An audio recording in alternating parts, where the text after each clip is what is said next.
MMPC 001 important questions.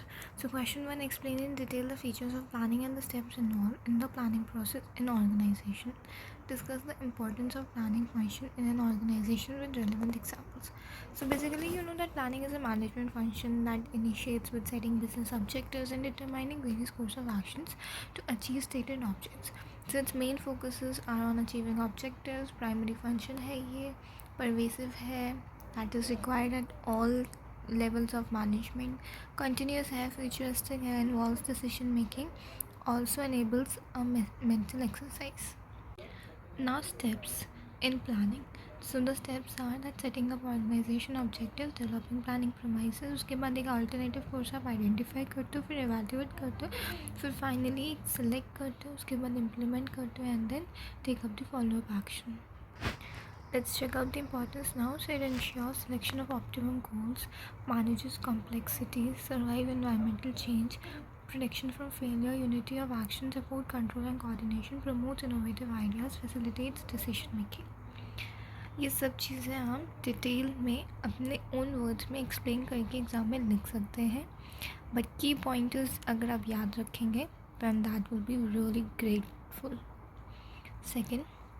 Second question is on what is the concept of staffing in an organization. Describe and discuss how directing is an important component of managerial function. Give examples.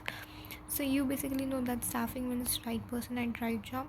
अगर हम functions देखें तो procure करोगे आप पहले right personnel को, recruitment of right person, then promoting the optimal application of HR, then increases job satisfaction and ensures the growth of the company. This is all about staffing, जिसे आप अपने own words में लिख सकते हैं. Question के दूसरे पार्ट में आपसे पूछा गया डायरेक्टिंग के बारे में. So directing is basically guiding, counselling, instructing, leading, inspiring and overseeing people to the achievement of the goals of organisation. Supervision किस बेसिस पे होगा? एक, आप मोटिवेट कर रहे हो. दूसरा, आपका लीडरशिप स्टाइल कैसा है कि आपके एम्प्लॉयज़ आपके अंडर कैसे वर्क कर रहे हैं. Third, communication which is the most important. The right way, जितने अच्छे तरीके से आप अपने एम्प्लॉयज़ से कम्युनिकेट करेंगे उतना इफेक्टिवली वो काम कर सकेंगे. अब हम एक टेबल देख लेते हैं which describes the difference between staffing and directing along with its basis. First, staffing means क्या है? जो भी जॉब खाली है, कोई पोजीशन इन एन कंपनी, उससे वो वैकेंसी फिल करनी है. डायरेक्टिंग क्या है? आप पीपल को गाइड कर रहे हो. पर्पस क्या है? स्टाफिंग में to fulfil the organisation requirement of HR, and directing में क्या है? To ensure that the work is done in a right manner. Arrangement to staffing, under staffing it is preceding organization, and under directing it is preceding staffing. So degree of management, so under staffing it is middle level management, and under directing it is managers at each level of an organization. Functioning zone, so under staffing it is for employees promotion, training, recruitment, or directing, motivating, instructing and guiding. Question 3 है, describe the techniques used in different steps of decision making. Discuss how one can overcome barriers to have effective decision making in an organization with examples. So basically 4 techniques हमारी books में mention है जो detail में आप पढ़ सकेंगे वहाँ पर. Brainstorming, synectics, nominal grouping and creative thinking. Detail में आप बुक MMPC 001 में देख सकते हैं. So next question is what is the meaning of the organization culture? Explain the role of culture in strengthening an organization and discuss the traits required for good organization culture. So basically organization culture defines the proper way to behave within the organization. This culture consists of shared beliefs and values established by leaders and then communicated and reinforced through various methods, ultimately shaping employee perceptions, behaviors and understanding. अगर हम types of organization culture देखें, so that is strong culture, weak culture. Then traits of good organizational culture. It's alignment, appreciation, trust, performance, resilience, teamwork, integrity, innovation, psychological safety. So under the chapter organization culture एक question और बनकर आ सकता है culture dimensions theory को state करने के लिए. So total 5 theories हैं जो आप बुक में ब्रीफली पढ़ सकते हैं. Individualism versus collectivism, uncertainty avoidance index, masculinity versus femininity, long term orientation versus short term orientation, indulgence versus restraint. ये पार्ट आप ध्यान से पढ़ के जाइएगा एग्ज़ाम में, because this is also one of the important part of organisational culture. Next is कि कुछ शॉर्ट नोट्स लिखने के लिए भी आ सकते हैं। So first point is turn around management. तो इसमें बेसिकली क्या होता है, जो ऑर्गेनाइजेशन काफ़ी लॉस में जा रही होती है, डिक्लाइन कर रही होती है, उसको एक प्रॉफिटेबल फर्म बनाने में जो प्रोसेस होता है उसे हम टर्न अराउंड मैनेजमेंट कहते हैं। And this can be done by reorganising it's leadership, processes and finances. इसके रीजंस मैंने स्टेट कर लिए कि टर्न अराउंड क्यों होता है। इम्प्रूव एम्प्लॉय टर्नओवर रेट, कि हम क्यों टर्न अराउंड मैनेजमेंट यूज़ करेंगे। First is to improve employee turnover rate, second to boost revenue, third to lower expenses. इसके स्टेप्स क्या है, कैसे हमें पता चलेगा कि हमें टर्न अराउंड मैनेजमेंट की ज़रूरत है।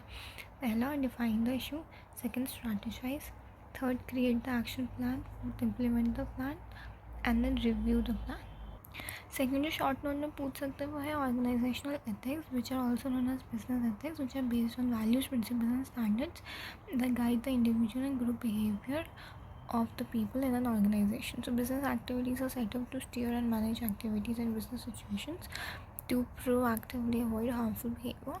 Total there are 5 codes of ethics: integrity, objectivity, professional competence and due care, confidentiality and professional behavior. Next है आपका centralisation versus decentralisation.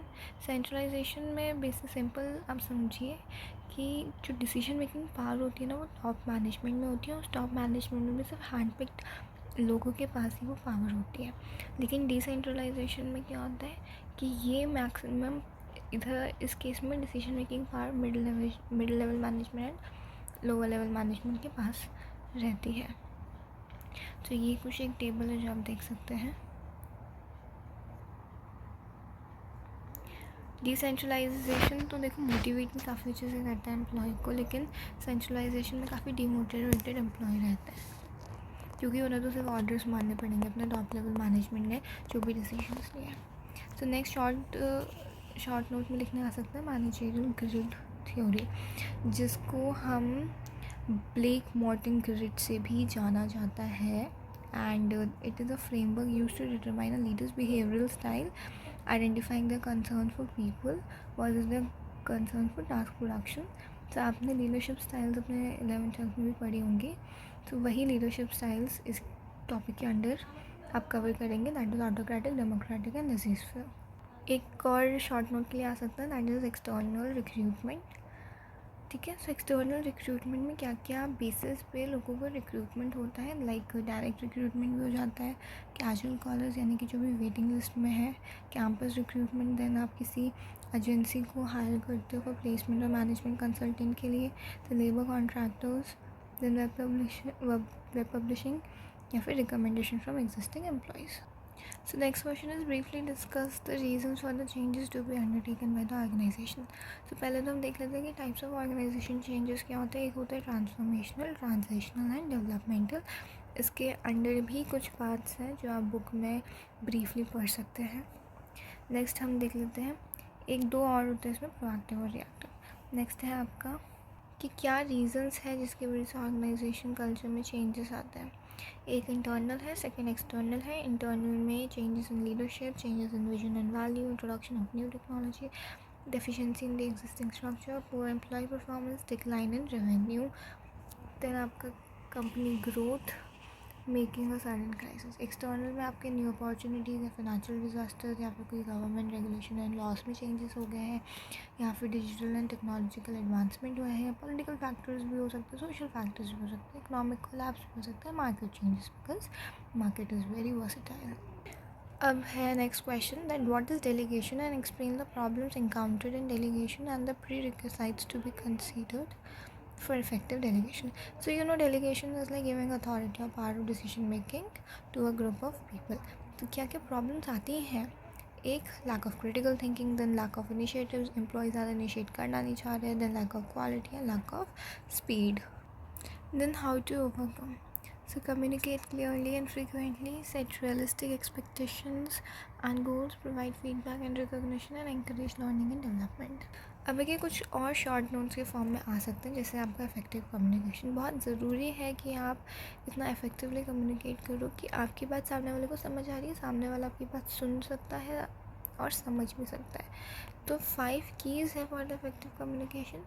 Choose your words wisely, listen to what others say, consider your tone, inflection and body language, and write less, say more, know when to stop. Second है management by objective, which is also known as MBO. So it is a process in which a manager and an employee एक specific performance goals पे agree करते हैं and उसके बाद accordingly plan बनाते हैं to reach them. So MBO के steps क्या है? Setting specific goals, setting realistic and acceptable goals, then joint participation in goal setting, planning and controlling, and then feedback. Next important short note में आ सकता है Jordi window. So basically it is a technique designed to help people better understand their relationship with themselves and others. इसमें आपके total 4 stages आते हैं: open self, blind self, hidden self, unknown self. Next है आपका coercive पार. इसमें examples के through आप समझ सकते हैं कि जैसे अगर कोई सुपरवाइज़र किसी एम्प्लॉय को थ्रेटन करता है, डीमोटिवेट या टर्मिनेट या सस्पेंड करने के लिए, क्यों कर रहा है? क्योंकि उसे अपना आउटकम निकालना है, उससे काम कराना है. So this is a wrong way of using his power. So it is a type of power that employs the use of force, threats and other form of coercion to stimulate an outcome. So MMPC 001 का भी PDF available है. अगर आपको चाहिए तो आप अपना mail ID comment कर सकते हैं, मैं आपको पर्सनली शेयर कर दूँगी. Thank you so much for watching it. If you like it please share and subscribe my channel. Also ये PDF, ये इंपॉर्टेंट क्वेश्चंस आप अपने सभी फ्रेंड्स या फैमिली में शेयर कर सकते हैं जिनके भी IGNOU के एग्ज़ाम्स आ रहे हैं first semester MBA. Thank you for watching it.